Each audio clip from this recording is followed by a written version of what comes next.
gonna skip the formalities. Let's get our good characters out of the gate immediately. As PT versus Palu is what we're gonna do on game 1 as we start on PS2. And are you sure? It doesn't look like we're starting yet. Yeah, I guess not. Or maybe it's a hand warmer. Who can say? But I guess someone messed up a little bit. Yeah, I guess we're not going to start on PS2. But yeah, I'm not surprised that Ginnga is starting Pokemon Trainer and not trying out the Mii Brawler at all, because Palutena outranges Mii Brawler crazy hard and will just suck Mii Brawler into all her combos. Yeah, I mean, to be fair, Swifter did say I'll win this time when he started, and he did win that time. So not lying. Good stuff to Swifter. So yeah, maybe stage pick was wrong by accident. Maybe Ginnga decided to not set it to the right one, and they got a different stage. Oh no, he fooled us actually the entire time. He was going Mii Brawler. He tricked us all. Well, like I was saying, Mii Brawler doesn't have a lot of range, so Palutena can just spam Nair and then like bring Mii Brawler into that. But we'll see. Mii Brawler is very fast. It's like a discount fox. Yeah, to be fair. But the character does have interesting tricks. I will say I like the Team Rocket outfit though. That's cool. I do like seeing how people dress their Miis up. It's always really interesting to see how they do it. Only getting one Nair. Yeah, only one Nair loop. Fortunately for Ginnga. We'll say, but yeah, it looks like actually Ginnga. Man, this is it again. How are the G's pronounced? But anyway, doing a great job controlling stage and just kind of getting around some of the stuff Swifter's throwing out. That rare counter by Swifter. You usually don't see Palutena using counters just because it's so much worse than almost every other counter. Yeah, and it can be risky too if you don't make the bet, but what can you do, man? These backers almost taking the stock. Yeah, Swifter needs to find a little bit more control in these stages so far because a huge percent deficit. So just like Fox, Mii Brawler can kill with back air or smashes, but not too much else. True, and what's also important is that I feel like we need to have a declaration of, do the Miis have to show you what special moves they have? I believe they have to tell you before the match starts. You have to tell them if you're a cop, legally. They don't, by the way. But it looks like Swifter has to kind of find it out the hard way. 162%. It's rough, man. Yeah, I mean, you have to take stocks with one of the few kill moves that Mii Brawler has, and if you don't, this happens. Yeah, it's kind of a tough time now because Palu has found the advantage state, and it's like, all right, cool. Looks like I get to live here now. And the explosive flame, he wanted the pressure, but he got a shot put to the face and died for it. Almost getting clipped by that up smash. Yeah, pretty close stuff. They're sending the other way. Throwing out some pillars of light, hoping Ginnga will run into them. Yeah, that up smash almost lasted long enough for Ginnga to run into it. Again, Swifter throwing out the explosive flames, but the Mii Brawler is having none of it. And the command grab. Damage. Yeah, so shot put, command grab, flip kick, and death. those are the 4 elements that make up Mii Brawler, as we've just found out. The riddle has been solved. And looks like Nair loops are on board with 40% already on that poor Brawler. Swifter, though, learning from his mistakes, not playing aggressive with Explosive Flame, and instead opting to go to ledge to avoid shot put. So, adaptations are at play. Yeah, it seems like catching the jump with the up air, but it seems like Swifter has been getting punished a lot by these Explosive Flames, so probably why we're seeing a lot less of those. Yeah, and until there. Yeah, until there, and then got punished for it. So, it's hard being Palu, I guess.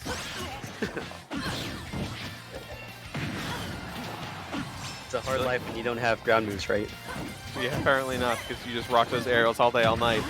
But still pretty close, I would say, between these two. They've just been kind of throwing moves in each other's faces to mix successes. Palu's getting some stuff, Brawler's getting some stuff. But now we're seeing Brawler struggling again to take the stock. Swifter at 130. And just mounting this comeback once again. And now Swifter's like, I don't really want to approach. I may be down like 20%, but I don't feel like approaching. And helicopter kick. That's what we got. Yeah. And I mean, as Palutena, you don't really approach. You just sort of space. Yeah, you just and it space does all the around work for you. Dash attack, back air, explosive flame, auto reticle. Just like, all right, you come to me, and then you lose to my frame data. And invincible shield. And invincible shield. So, unfortunate. But yeah, 144 to 141, 155 now, but still very close stuff. As I say that, it looks like Ginnga takes that stock, does well for themselves, and just a slow but steady wins the race kind of game. Wow, barely avoids death right there. Good Yeah, that was stuff from Ginnga, impeccable. making it back. Great stuff so far, but 170%. My man's surviving out here. Yeah. Not surviving that though. Yeah, It's definitely back gonna take the puck. Yeah, an excellent move. Many Palutenas love it. Yeah, some say it's one of her best moves. I would agree. It's invincible. Gets the job done. It's very potent, but still, Swifter has a long way to go with more than just potent moves because he is down like 65% so far and needs to get some of those combos. Get some Nair loops for us. Yeah. Trying to find this Nair loop combo. Getting it, but Ginnga falling out of it. Yeah, whether by SDI or Swifter not getting the perfect execution, but it's rough right now as Swifter is just struggling to find an avenue to get in. But as long as Swifter can avoid these back airs and smash attacks, it's going to be really rough for Ginnga to get the stock, but there's that back air. Yeah, Brawler playing the Palu game and just non-stop back airs to take the W. Such a strong move. Spammable too.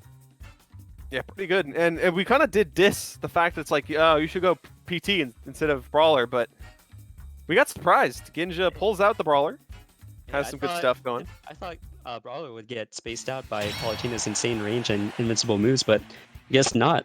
Yeah, evidently Swifter's getting punished for using those long-range projectiles and hasn't really found the perfect adjustment to get around it. Yeah. Probably should be using a little bit less explosive flames for Swifter just because of how often he was getting punished for using it. So it looks like we're going to get some sort of stage change. Maybe we'll get some character changes. Again, Swifter, I don't think, is a full Palu main. I want to say Swifter's played Corrin before. Yeah, they play Corrin as well. And Corrin, as we all know, got buffed heavily last patch. So kind of in the wings as a hidden threat. We could see it, we couldn't see it, we might not see it, you know, there's a lot of stuff up in the air. But up to these players to figure out, hey, what's my win condition? How do I fill it? And for me, Brawler, it's back air. Apparently. Fill it by hitting your opponent. Yeah. Shot puts, snipes, and back airs. Name of the game. Does pretty well. Yeah. Looks like we're finalizing our picks before we jump into this game 2. Winner of this set will find themselves in the other side of winner semis where they have to fight 17. And it's a double character swap. Wow.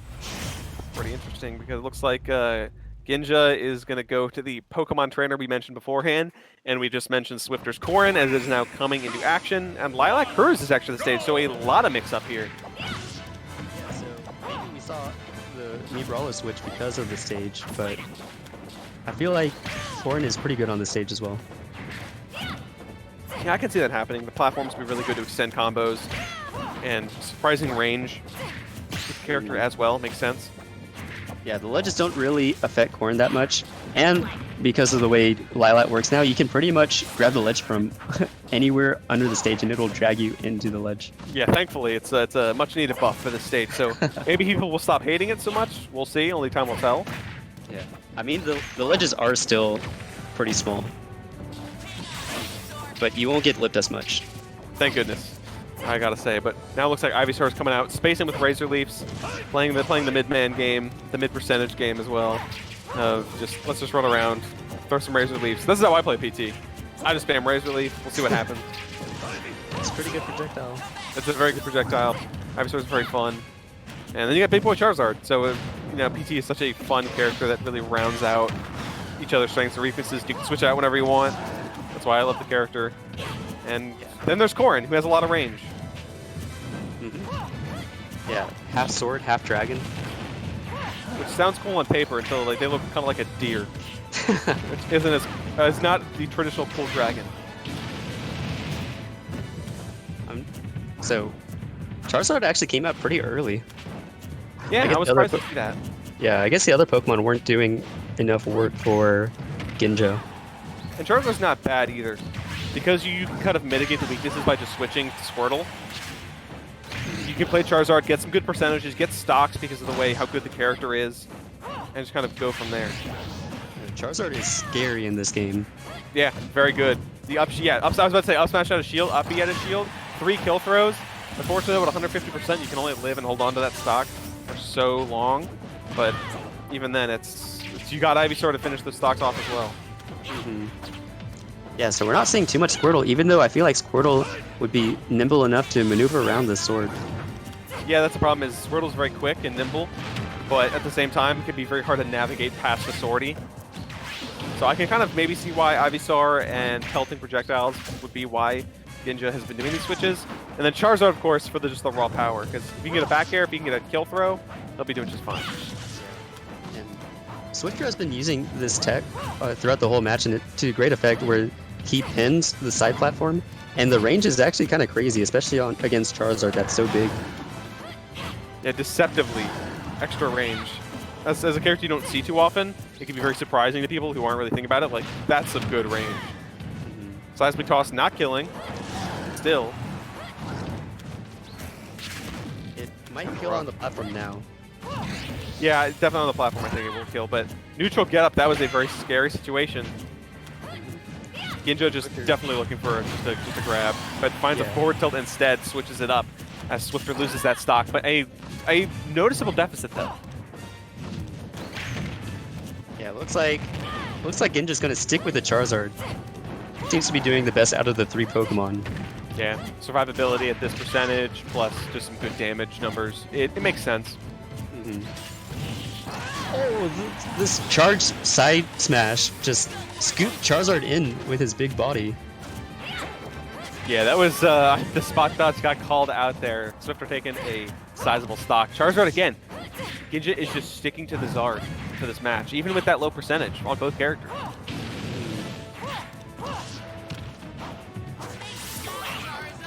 Now we see the Squirtle. So, yes. change of pace.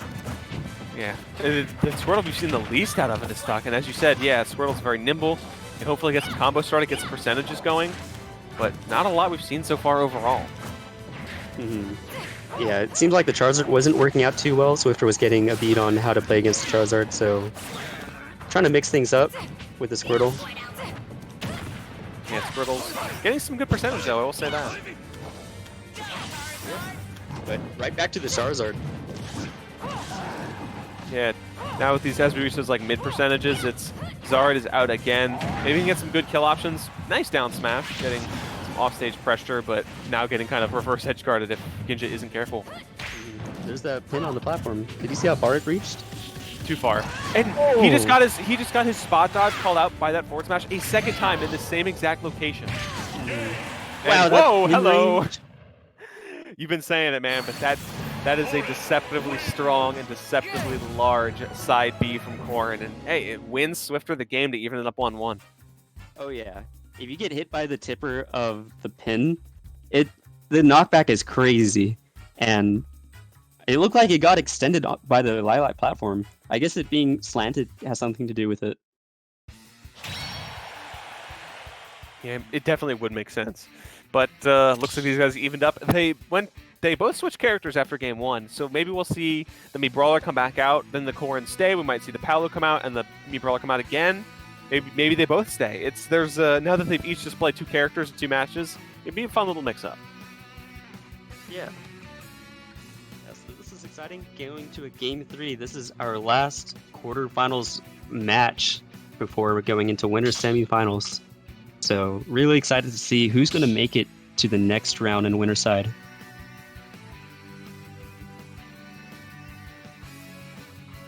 It's going to be interesting for sure. And as you said, yes, these guys are competing for a place in semis. So both of them want that dub. This is a great spot to be in as a competitor, especially for the first opened Xanadu, you want to make your mark.